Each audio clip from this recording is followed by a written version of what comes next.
Good morning everybody. In this video, we will see how life is changing in the Amazon basin and in the Ganga Brahmaputra basin. Previously, in the Amazon basin, it was possible to reach only through navigation, that means through water routes. But nowadays, the Amazon's every part can be reached with the help of other means of transport. So in 1970, the Trans-Amazon Highway was built and which made it possible for all parts of the Amazon rainforest accessible. Now there are helicopters, aeroplanes through which we can reach any part of the Amazon basin.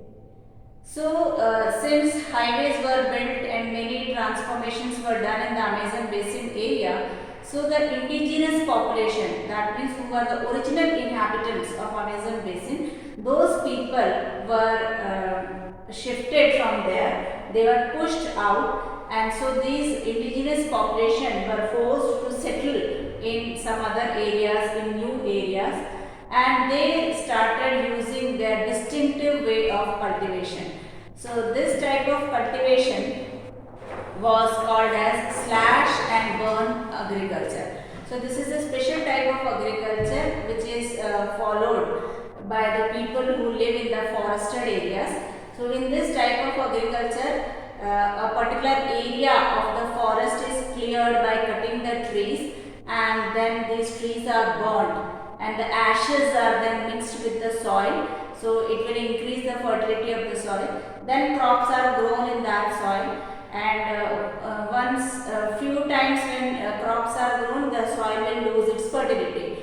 So these people will then leave that land and then go to another part of the forest, then cut the trees and do cultivation there. So after few years, the area in which they have already left, again small bushes and grasses will start growing, and so after few years they will come back to the previous area and do cultivation there.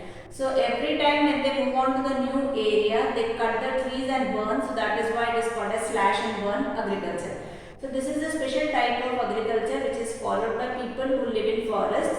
In India also this is followed in many places. In Amazon basin also this is followed. So the people who were displaced from this Amazon basin, they moved to some other area and did this type of cultivation. Now Amazon basin is also undergoing development. So you know, part of development is always deforestation. So nowadays trees are also cut from the Amazon basin for developmental process, and slowly it is leading to gradual destruction of the biologically diverse rainforest. Now this is the exact term which we should use for the Amazon basin, that is biologically diverse rainforest. This is one of the forest, Amazon forest or Amazon basin is an area where many varieties of trees and animals are found.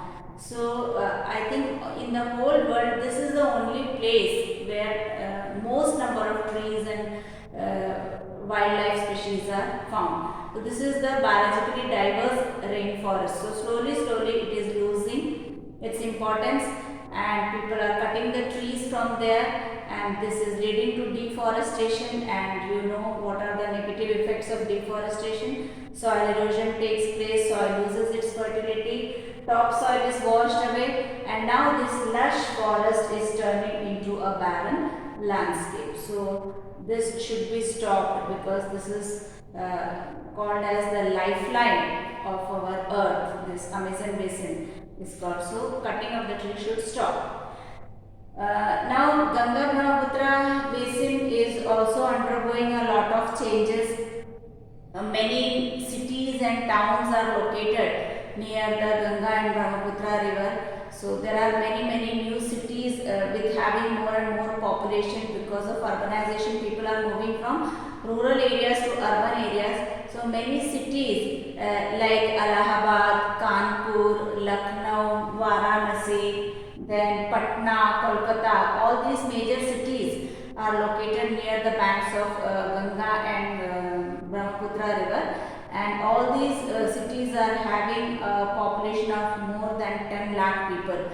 So the waste of these domestic waste and the industrial waste, all these are thrown into the Ganga and Brahmaputra river, which is making these rivers very polluted. So wastewater from these towns and industries discharge in the water and is causing pollution. Now, in these areas, Ganga Brahmaputra area, all the means of transport are very developed. Since it's a plain area, so easy to lay railway lines and roadways. So, roadways and railways are very well developed in these areas. Moreover, river is also there, Ganga river, Brahmaputra river. So, inland waterway is also possible. So navigable river, these are navigable rivers. So navigation is also there. Sea routes are developed. They are near Bay of Bengal. So sea routes are also developed. Kolkata is one of the port. Haldia port is also there. These are the seaports. Then there are airports also like Kolkata airport.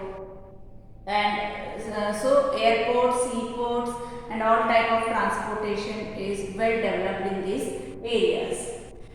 And this area is also very good for tourism. Many of the tourist places are located in the Ganga Brahmaputra basin. So since Ganga starts from Uttaranchal and it continues to flow and cover many of the states. So in all these states, some or the other tourist places are there. Like people visit Taj Mahal, which is in the banks of the river Yamuna. That is also part of Ganga Brahmaputra basin. Then Allahabad is a place which is considered as a holy place because here two major rivers meet, Ganga and Yamuna. It's a confluence of Ganga and Yamuna. Then there are many Buddhist stupas in UP and Bihar. We have heard about Sanchi and Sarnath. So these are some of the Buddhist stupas. These are also in the Ganga Brahmaputra basin. Then Lucknow, in Lucknow, Imambara, that means some mosques, special mosques are there in Lucknow. People come to visit these special mosques also. Then wildlife sanctuaries like Kaziranga and Manas are also located in Assam. So these are also tourist places. Then in Arunachal Pradesh, there is a distinct tribal culture. So people from other countries come to visit this tribal culture also. So these Ganga Brahmaputra basin is a major tourist area. So slowly, even the Amazon basin and the Ganga Brahmaputra basin is